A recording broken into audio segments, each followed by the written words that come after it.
Hi అండి, అందరికీ నమస్కారం. Welcome back to my channel. ఈ వీడియోలో ఇప్పుడే అందిన వార్త అండి. ఫ్రీ ఆర్టీసీ బస్సు మరో గుడ్ న్యూస్. పూర్తి వివరాలు ఏంటో ఈ వీడియోలో తెలుసుకుందాము. వీడియోని ఎక్కడే కానీ స్కిప్ చేయకుండా ఎండ్ వరకు చూడండి. అప్పుడే ఇన్ఫర్మేషన్ పూర్తిగా అర్థమవుతుంది.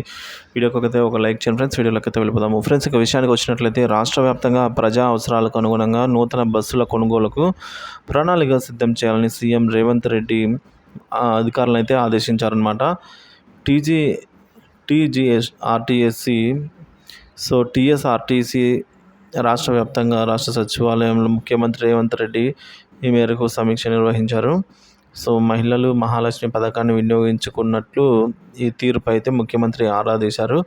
ఇక మహాలక్ష్మి స్కీమ్ అనేది ఒక అద్భుతంగా ఉందని రాష్ట్ర రవాణా శాఖ మంత్రి పొన్నం ప్రభాకర్ కితాబిచ్చారండి. మహిళలు ఈ పథకాన్ని సద్వినియోగం చేసుకుంటున్నట్లు ఆయన అయితే ముఖ్యమంత్రి దృష్టికి తీసుకొని వచ్చారు. తెలంగాణ సంబంధించినటువంటి మహాలక్ష్మి పథకాన్ని ప్రారంభించినప్పటి నుంచి ఇప్పటి వరకు 83 కోట్ల మందికి ఈ విధంగా ఉచితంగా బస్సులో ప్రయాణం చేసినట్టుగా తెలిపారు అండి.